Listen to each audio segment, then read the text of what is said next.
A glória de Deus vai encher esse lugar hoje. Aliás, Deus pode estar usando você como um instrumento dele para que esta pessoa conheça, receba e aceite a Jesus Cristo como seu Senhor e como seu Salvador. Eu tenho certeza que você tem a unção do Espírito Santo de Deus na sua vida. Se você veio aqui hoje buscar o milagre de Deus, se prepare.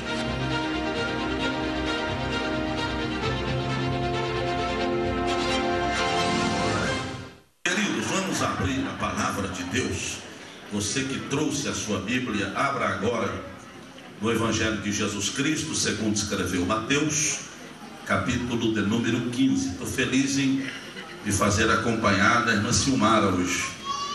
Nem sempre eu posso ter a Silmara comigo, né? Chego aqui, o pastor Pereira coloca ela logo do púlpito.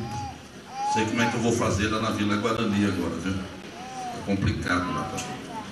Vamos abrir a palavra, Evangelho segundo escreveu Mateus capítulo 15. Eu estava pedindo a Deus hoje à tarde uma palavra para repartir com a igreja que estaria reunida neste santuário. E se tratando de um trabalho de mulheres e senhoras, me veio ao coração um texto relacionado a uma mulher. Capítulo 15, a partir do verso 21, nós vamos estender a leitura até o verso 28. É um texto que vocês conhecem bem e eu quero tomá-lo nesta noite como referência. Também cheguei aqui, fiquei sabendo do tema, é tempo de cura. E este texto, de certa forma, fala sobre uma cura, não física, mas espiritual. E eu creio que o Senhor está aqui para curar nesta noite. Não só fisicamente falando, mas espiritualmente falando também. Se tem alguém aqui doente fisicamente, se prepare, porque a mão do Senhor vai se manifestar de forma forte e a sua enfermidade será repreendida. Mas se tem alguém que entrou aqui com feridas na alma, e essas feridas têm impedido você já há algum tempo de sorrir, e mais difícil ainda do que isso, de dar glória a Deus, pode se preparar aí, porque Deus vai mandar azeite dos céus para cicatrizar as feridas da alma, e ninguém vai sair daqui sem adorar a Deus esta noite. Teremos esta liberdade. Quantos acharam o texto, digam amém. Diz assim: e partindo Jesus dali, foi para as partes de Tiro e de Sidom, e eis que uma mulher cananeia, que saíra daquelas cercanias, clamou dizendo: Senhor, filho de Davi, tem misericórdia de mim, que minha filha está miseravelmente endemoniada. Mas ele não lhe respondeu palavra. E os seus discípulos, chegando ao pé dele, rogaram-lhe, dizendo: despede-a, que vem gritando atrás de nós. E ele respondendo disse: eu não fui enviado senão as ovelhas perdidas da casa de Israel. Então chegou ela e adorou-o, dizendo: Senhor, socorre-me. Ele, porém, respondendo disse: não é bom pegar o pão dos filhos e deitar aos cachorrinhos. E ela disse: sim, Senhor, mas também os cachorrinhos comem das migalhas que caem da mesa dos seus senhores. Então respondeu Jesus e disse-lhe: ó mulher, grande é a tua fé, seja isto feito para contigo como tu desejas. E desde aquela hora a sua filha ficou sã. Vamos repetir esta última frase? Vamos lá? E desde aquela hora a sua filha ficou sã. Queridos, este milagre realizado por Jesus, eu não quero tecer aqui minúcias sobre ele, porque o próprio texto já é muito claro. Mas eu gostaria de extrair deste milagre de Jesus Cristo pelo menos 3 importantes lições para nós esta noite. E eu entendo que estas lições que Deus me permitiu extrair deste texto, elas serão de grande benefício para cada um de nós. Eu não estarei, como não estou, preocupado em nenhum instante se vamos ter aqui muita gente dando glória a Deus, até porque eu não vim aqui para fazer ninguém dar glória a Deus. Eu vim aqui para trazer uma palavra da parte do Senhor para o seu coração. Mas eu vou ficar completamente feliz e realizado se eu tiver a consciência de que ao terminar esta mensagem, algum coração foi alcançado pela palavra de Deus. A primeira lição que eu encontro aqui, deixado por esta mulher, e eu quero tomá-la como referência hoje. A Bíblia não diz o seu nome, a Bíblia não diz a sua idade, a Bíblia não diz a sua condição social. A Bíblia diz apenas que era uma mulher cananeia, uma mulher cirofenícia. Mas ela traz no seu comportamento lições que vão marcar a nossa vida. A primeira grande lição que eu entendo, deixado por esta mulher, é que ela, em primeiro lugar, se preocupou em buscar o bem da sua família.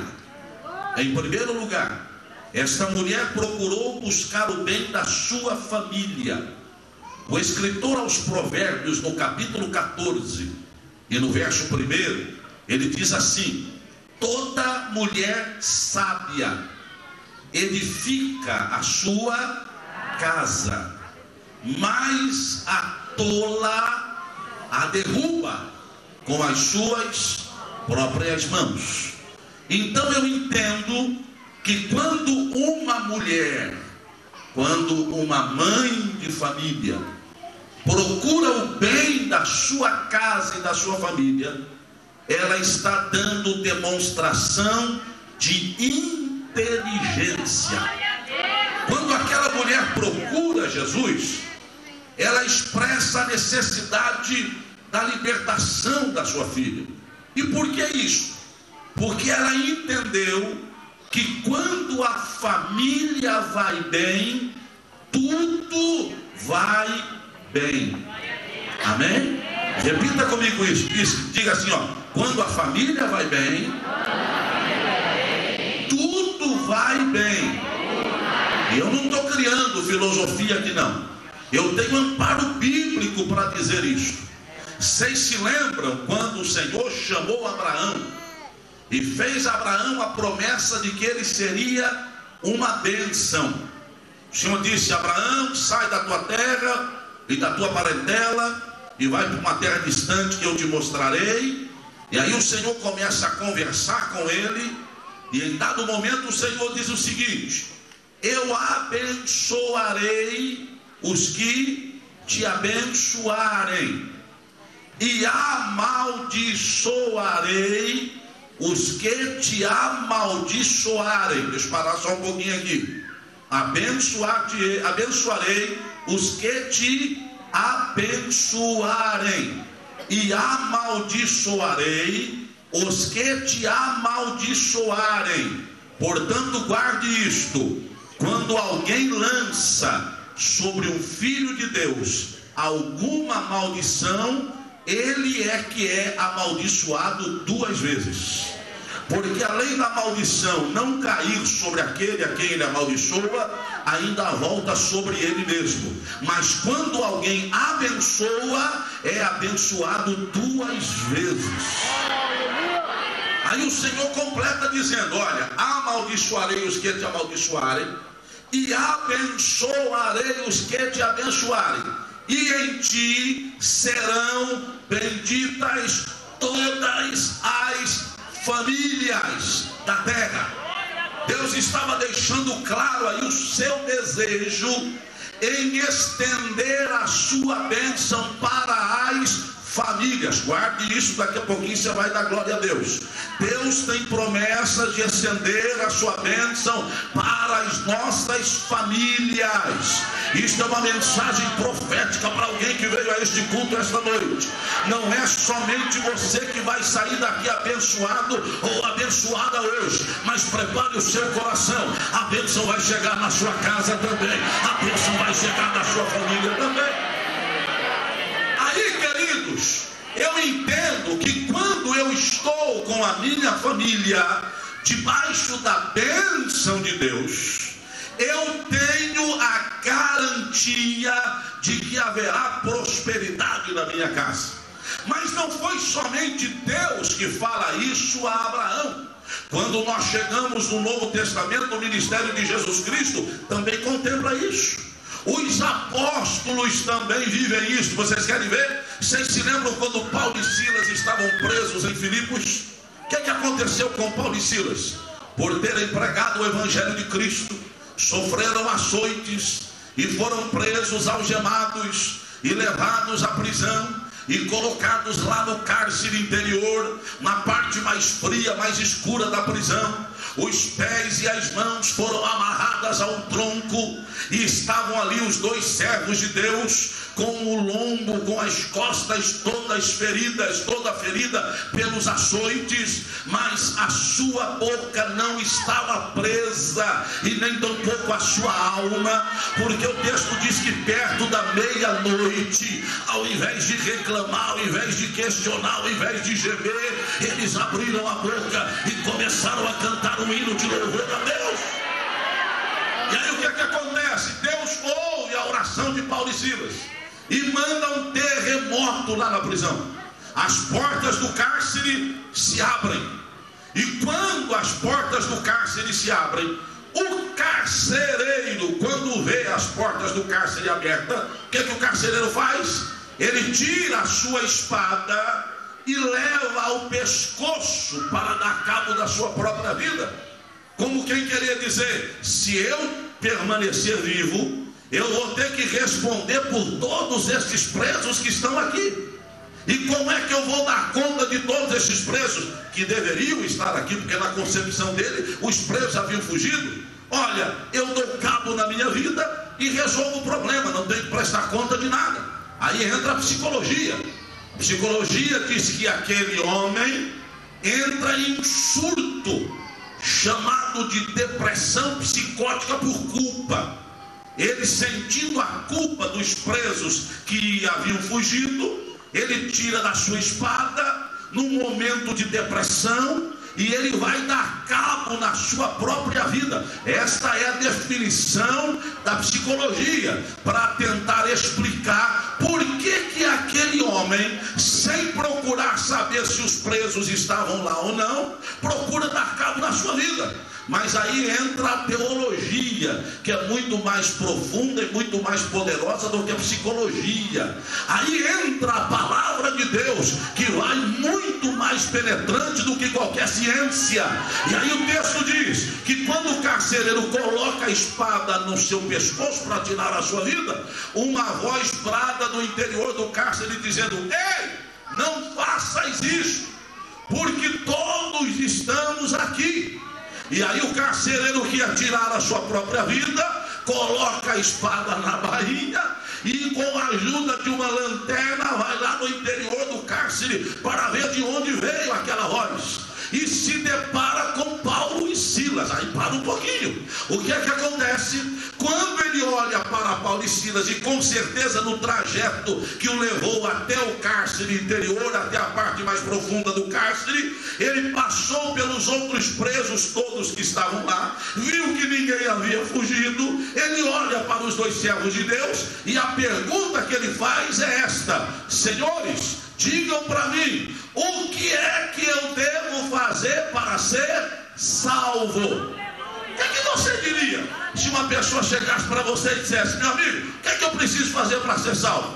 Imediatamente você diria: crê no Senhor Jesus, aceita Jesus e você será salvo. Mas a resposta de Paulo não foi tão simples assim. Paulo olhou para o carcereiro e disse: a resposta é: crê no Senhor Jesus Cristo e serás salvo, tu e a tua casa. Aí eu pergunto, por que é que Paulo diz para o carcereiro: crê no Senhor Jesus e serás salvo tu e a tua casa? Aí entra a teologia contrapondo a psicologia. Sabe o que diz os estudiosos da Bíblia Sagrada? Dizem que aquele carcereiro tinha um problema na sua casa, um problema relacionado com a sua família. E quando ele vê as portas do cárcere abertas, o que é que ele faz? Sem procurar saber se os presos estavam ali ou não, ele pensa: vou dar cabo na minha própria vida, e quando as pessoas me virem morto, vão achar que eu tirei a minha própria vida por causa dos presos que eu julgava ter fugido. Mas Deus, através do seu Espírito, que é o Espírito de revelação, porque Ele prescruta todas as coisas até as profundezas de Deus, e Ele sabe o que você veio buscar esta noite, Ele sabe o que você precisa, Ele sabe que a sua alma nela, e tranquilize o seu coração, porque Deus tem uma palavra dirigida à sua vida hoje. O Espírito Santo, que conhece todas as coisas, ele mostra para Paulo que o problema do carcereiro não era só dele, mas era relacionado à sua família. E aí Paulo diz: crê no Senhor Jesus e será salvo tu e a tua casa. E o que acontece? O carcereiro imediatamente manda uma mensagem para quem? Para sua esposa. Manda um recado para quem? Para sua casa. E sabe qual foi o recado? Prepara um banquete aí, que eu estou levando 2 convidados para banquetear conosco. Se fosse hoje, ia pegar o celular e dizer: olha, prepara a mesa aí, que eu estou levando 2 convidados para jantar em casa. Talvez a esposa aqui se questionou: mas a esta hora, já passa da meia-noite, o que é que eu vou fazer? Aí o carcereiro diz: tranquilize a sua alma, prepara uma festa aí, que a reunião vai ser boa. E ele leva quem? Paulo e Silas para sua casa. E quando chegam na casa do carcereiro, a Bíblia diz que ele, sua mulher e os seus filhos se renderam a Cristo, foram batizados nas águas, e começa a igreja em Filipos. Deus tem uma bênção para a sua casa, Deus tem uma bênção para a sua família. Se você pode crer nisso, solte a sua voz e exalte ao Senhor. A sua casa também será alcançada. Eu não sei como é que você chegou aqui esta noite. Eu não sei em que condição você chegou aqui esta noite. Mas eu sei em que condição você pode sair daqui hoje. Eu vou pedir, não sei se você tem coragem para isso. Se você tiver, faça. Se não tiver, fique quieto. Mas dá uma olhadinha para a pessoa que está do seu lado aí e diga para ela: a bênção de Deus hoje vai alcançar a sua casa.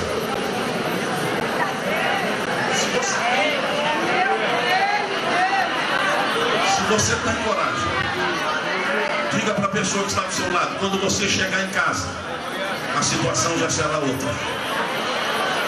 Aí você diz: pastor Adilson, eu não sei qual é a situação desta pessoa. Melhor ainda, porque ela vai entender que é Deus que está falando com ela hoje. Você veio aqui depois de uma semana de trabalho, você veio aqui depois de uma semana cansativa, você veio aqui depois de um dia de muitas provas e de muitas lutas, mas a boa palavra que eu tenho para você é que a bênção do Senhor irá contigo. Tranquilize a sua alma, tranquilize o seu coração. O Deus que nós servimos é o Deus que abençoa a nossa casa.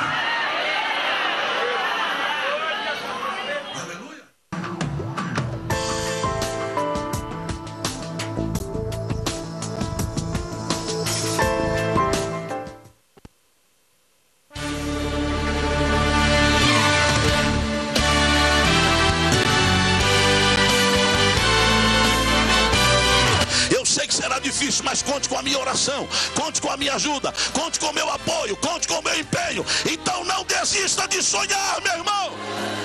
Eu estaria cometendo um ato de injustiça se nesta noite eu não orasse por alguém aqui. Mas agora eu sei o que eu faço e eu sei para aquilo que eu fui chamado, para dar testemunho do Evangelho de Cristo. Deus tenha misericórdia da minha vida, para que eu permaneça no lugar que o Senhor me colocou. Entenda isto pelo amor de Jesus, meu irmão.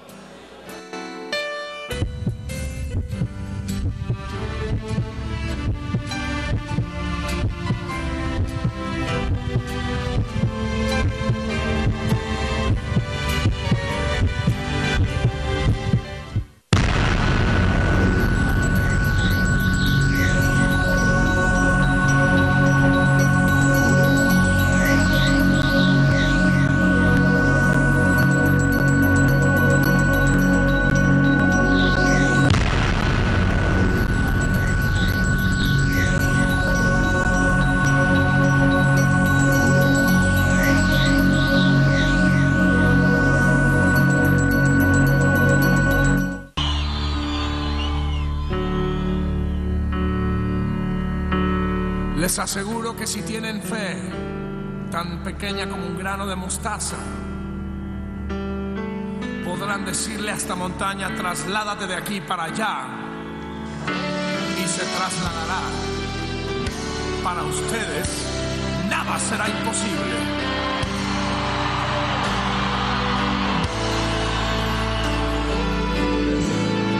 Si puedes creer, las montañas se moverán, los enfermos se sanarán, tu vida Dios cambiará. Si puedes creer, los cielos se abrirán, su gloria descenderá, su fuego te abrazará. Si puedes creer, su gloria verás, su amor sentirás, su poder tocarás. Si puedes creer, demonios huirán, cadenas caerán, tendrás libertad. Si puedes creer, si puedes creer,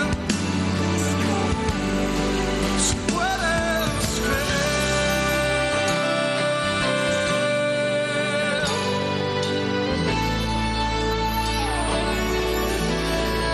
si puedes creer, las montañas se moverán, los enfermos se sanarán, tu vida Dios cambiará. ¿Cuántos creen? Si puedes creer, los cielos, su gloria descenderá.